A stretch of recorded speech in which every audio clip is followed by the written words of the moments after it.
Hello dear students, welcome to PCL tutorials. तो आज के इस वीडियो में हम bachelors in pharmacy third year 6 semesters में पढ़ाए जाने वाला सब्जेक्ट बायोटेक्नोलॉजी के यूनिट 3 से topic general method for the preparation of bacterial vaccines, उससे कुछ इंपॉर्टेंट मल्टीपल चॉइस क्वेश्चंस को डिस्कस करेंगे और यहाँ पे हम उनके सॉल्यूशंस और एक्सप्लेनेशंस को भी डिस्कस करेंगे। ठीक, और मैं आपके इन्फॉर्मेशन के लिए बता देती हूँ कि यूनिट 3 से हम लोग पहले भी बहुत सारे क्वेश्चंस को कवर अप कर चुके हैं। ये आज का वीडियो उसी का कुछ रिमेनिंग पोर्शंस पार्ट्स आगे भी कवर करेंगे और आज भी वही कवर करने वाले हैं। तो चलिए क्वेश्चन से स्टार्ट करते हैं। सो स्टूडेंट्स, पहला क्वेश्चन आपके स्क्रीन पे है। Yellow fever virus can be attenuated bye serial passage on cultures of. तो क्वेश्चंस आपने देख लिया, इसके हम ऑप्शंस को भी देख लेते हैं। Embryonated eggs, tissues, chick embryo tissue और पिग एम्ब्रियो टिश्यू। तो इसका करेक्ट आंसर है चिक एम्ब्रियो टिश्यू। तो स्टूडेंट्स, जो येलो फीवर के लिए जो वैक्सीन है 17D वैक्सीन, ये wild type parental strain Asibi virus से ये डिराइव की गई है। ठीक है, by serial passage in chicken tissue and has proven to be very safe and efficacious vaccine. ठीक, तो आपसे वैक्सीन का नाम भी पूछा जा सकता है कि उस वैक्सीन का क्या नाम है, तो आपको पता होना चाहिए येलो फीवर के लिए जो वैक्सीन है इट इज़ YF17D वैक्सीन है। Okay, next question. Effective poliomyelitis vaccine were discovered by culturing the virus of poliomyelitis on the kidney cells of which animals? तो कल्चर से करके बनाया है हमने पोलियोमाइलिटिस की जो वैक्सीन है वो कल्चर की गई है पोलियोमाइलिटिस वायरस से और किससे? Kidney cells of which animal. तो उसका देखिए ऑप्शन है हमारे पास काऊ, मंकी, जिराफ और पिग। तो करेक्ट आंसर इज मंकी। ठीक है, और ये कैसी वैक्सीन है? Inactivated polio vaccine. ठीक है, it is a Salk vaccine using virus grown on monkey kidney cells and inactivated with formalin. For which viral disease vaccine has been recently developed through the use of tissue culture? तो tissue culture को use करके अभी हाल ही में, मतलब अभी recently कौन सी vaccine को develop किया गया है? मिसल्स के लिए जो वैक्सीन डेवलप की गई है। ठीक है, अब मैं आपके नॉलेज के लिए बता देती हूँ कि इसको मतलब मिसल्स जो वैक्सीन है इसमें मेथड ऑफ एटीन्यूएशन क्या था? चिक एम्ब्रियो फिब्रोब्लास्ट। ठीक है, जैसे हमने पोलियो वायरस को किससे किया था? पोलियोमाइलिटिस वायरस से और किससे? वायरस मंकी किडनी सेल्स से। ठीक है, passage of virus in monkey kidney cells हमने पोलियो, इससे पहले वाले क्वेश्चन की बात कर रही हूँ। और अगर मिसेल्स की बात करें हम, तो मिसल्स में चिक एम्ब्रियो फिब्रोब्लास्ट से। Okay, next question. The process of weakening a pathogen is called. Pathogen यानी डिसीज कॉजिंग एजेंट, उस एजेंट को कमज़ोर करने की जो प्रोसेस है उसे आप क्या कहते हो? वैक्सीनेशन, एटीन्यूएशन, इम्यूनाइजेशन या वायरलेंस रिडक्शन। तो उसका करेक्ट आंसर है स्टूडेंट्स एटीन्यूएशन उसको कहा जाता है। ठीक है, नेक्स्ट क्वेश्चन।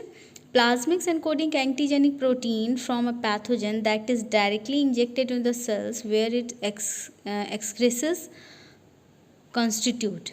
तो इसका जो करेक्ट आंसर, ऑप्शंस आपके सामने दिख रहे हैं, करेक्ट आंसर होगा इसका DNA vaccines. Next question. Which of the following is a polysaccharide vaccine. तो यहाँ पॉलीसैकेराइड वैक्सीन का बारे में पूछा गया है, कौन सी पॉलीसैकेराइड वैक्सीन है? तो इसका करेक्ट आंसर है students HIV vaccines.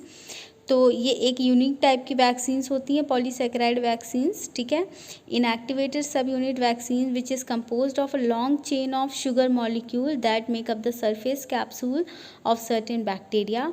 Pure polysaccharide vaccines are available for 3 disease, pneumococcal, meningococcal disease and salmonella typhi. ठीक है, प्योर जो पॉलीसैकेराइड वैक्सीन्स है वो इसके लिए ही डेवलप की गई है। ठीक है, next question. BCG vaccines contains. तो BCG वैक्सीन्स किससे एटीन्यूएट की गई है? तो it contains attenuated Mycobacterium Bobby's. Okay, next question, identify the passive immunising agent. ठीक है, पैसिव इम्यूनाइजिंग एजेंट की बात पूछी गई है, BCG, tetanus toxoid, small pox या फिर डिप्टेरिया एंटीटॉक्सिन।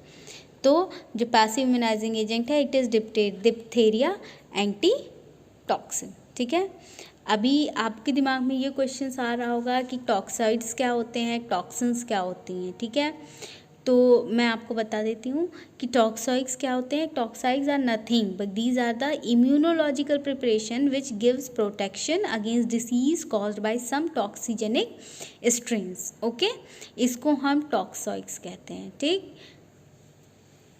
अब और जो बैक्टीरिया की जो एबिलिटी होती है टॉक्सिन्स को प्रोड्यूस करने की उसको हम टॉक्सिजेनिसिटी कहते हैं। ठीक है, दो तरह के बैक्टीरियल टॉक्सिन्स हैं, लाइपोपॉलीसेकेराइड, ठीक है, जो कि सेल वॉल ऑफ बैक्टीरिया में प्रेजेंट, बैक्टीरिया के सेल वॉल में प्रेजेंट होती है लाइपोपॉलीसेकेराइड, और उनके सेल वॉल से ही रिलीज होती हैं। ठीक है,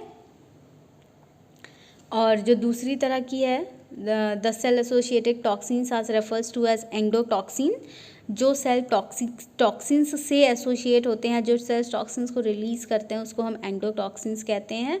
और ये बेसिकली कहाँ से प्रोड्यूस होता है, ग्राम नेगेटिव बैक्टीरिया से। ठीक है, इसको हमने क्या कहा, लाइपोपॉलीसेकेराइड्स के बारे में आपको पता चला और एंडोटॉक्सिन्स के बारे में।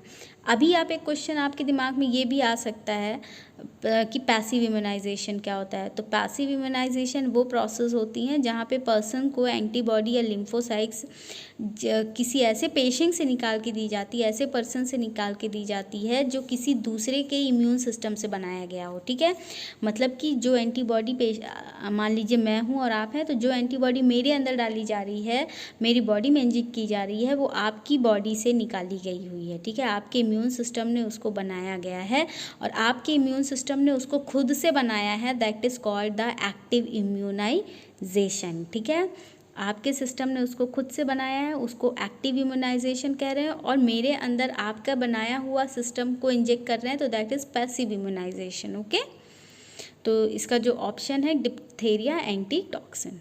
ठीक, next question, typhus vaccine is prepared by. तो टाइपस वैक्सीन कैसे बनती है, तो इसका करेक्ट आंसर है लंग टिश्यू ऑफ जर्बेलिस से बनाया जाता है। ठीक है, next question, which immunoglobulins are preferred in the preparation of human immunoglobulin injections. तो ह्यूमन इम्यूनोग्लोबुलिन इंजेक्शंस की अगर बात करें, वो बनाई जा रही है तो कौन सी इम्यूनोग्लोबुलिन को यूज़ करके बनाई जाएगी, तो correct answer is IgG। Next question, the chemical use for the conversion of toxin into toxoid. तो ये आपके पास ऑप्शन है, तो स्टूडेंट्स मैं आपको बता देती हूँ जो केमिकल यूज़ करते हैं टॉक्सिन्स को टॉक्साइड बनाने के लिए, दैट इज़ फॉर्मेलिन। यहाँ आपके पास ऑप्शन है फॉर्मेल्डिहाइड, तो formaldehyde is the correct answer. ठीक है, और जो टेम्परेचर मेंटेन करना होता है इट इज़ 37 डिग्री सेल्सियस और pH should be between 6 to 9 for several weeks. ठीक है, इससे क्या होगा, जितनी भी टॉक्सिक प्रॉपर्टीज़ हैं वो डिस्ट्रॉय हो जाएंगी and they finally converted into toxoids. Okay, देखिए टॉक्सिन्स डिस्ट्रॉय हो जाएंगी और converted into inactive form, that is toxoid.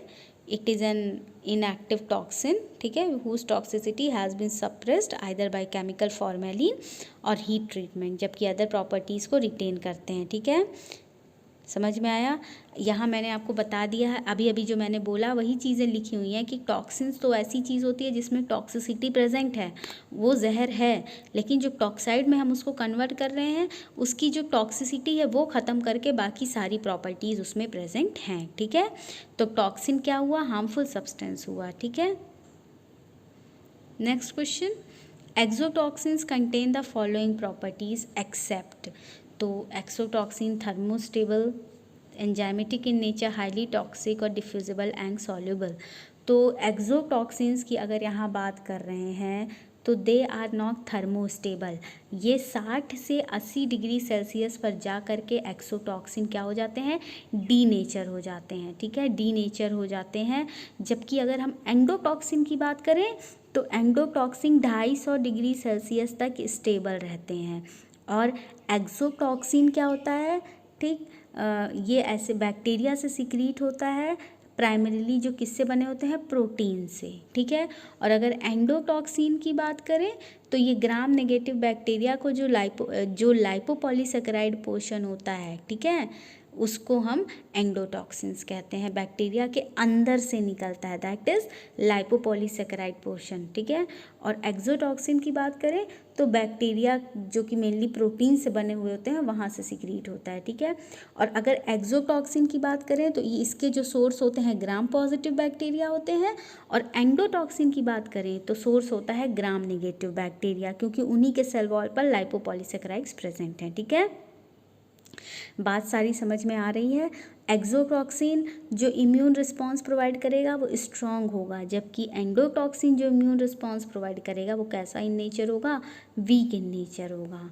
समझ में आ रहा है बात जो भी मैं समझा रही हूँ, मतलब कि एक्सोटॉक्सिन थर्मोस्टेबल नहीं होता, अगर इसको गर्म करेंगे 60 से 80 डिग्री सेल्सियस पहुँचेगा तो ये डीनेचर हो जाएगा, जबकि एंडोटॉक्सिन 250 डिग्री सेल्सियस पे भी स्टेबल होते हैं।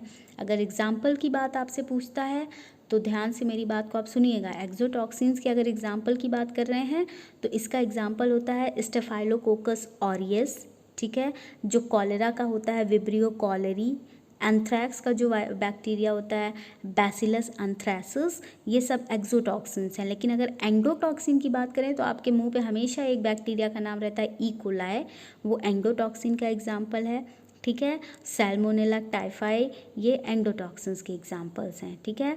और एक्सोटॉक्सिन को डिटेक्ट करने के लिए जो टेस्ट यूज़ करते हैं एलाइजा, आपको पता होना चाहिए। और जो एंडोटॉक्सिन के लिए हम डिटरमाइन करने के लिए जो टेस्ट करते हैं दैट इज़ लाइमुलस लाइसेट असे टेस्ट, ठीक है। तो ये सारी कुछ बातें थी जो मैंने यहाँ डिस्कस कर लिया आपसे, मैंने लिखा नहीं है, मैंने आपको बताया है, तो आप ध्यान से सारी बातें मेरे सुनिएगा और अपनी पेन कॉपी पर खुद नोट कर लीजिएगा, ओके। तो स्टूडेंट्स, ये बैक्टीरियल वैक्सीन से कुछ इंपॉर्टेंट क्वेश्चन थे, general methods for the preparation of bacterial vaccine से, ठीक है। तो ये उससे कुछ इंपॉर्टेंट क्वेश्चन थे यूनिट 3 से, जहाँ मैंने बहुत सारी बातें आपको उस एक वीडियो में डिस्कस की हैं, बहुत सारी बातें। अगर आपको इससे और भी कुछ क्वेश्चन हैं तो आप मुझे क्वेश्चन को कमेंट सेक्शन में कमेंट करके पूछ सकते हैं, ठीक है। मैं क्वेश्चन का रिप्लाई ज़रूर दूंगी। कहीं कोई कन्फ्यूजन है तो आप मुझे तुरंत कमेंट सेक्शन में कमेंट करके पूछ सकते हैं, मैं तुरंत आपको रिस्पॉन्स दूंगी। आपके एग्ज़ाम्स बहुत पास में हैं, अच्छे से पढ़िए, सारे MCQs को ध्यान से देखिए, जो बताया गया वो ध्यान से सुनिए भी, और जो लिखा है उसे ध्यान से पढ़िए, ठीक है। Till then all the very best for your examinations and thank you.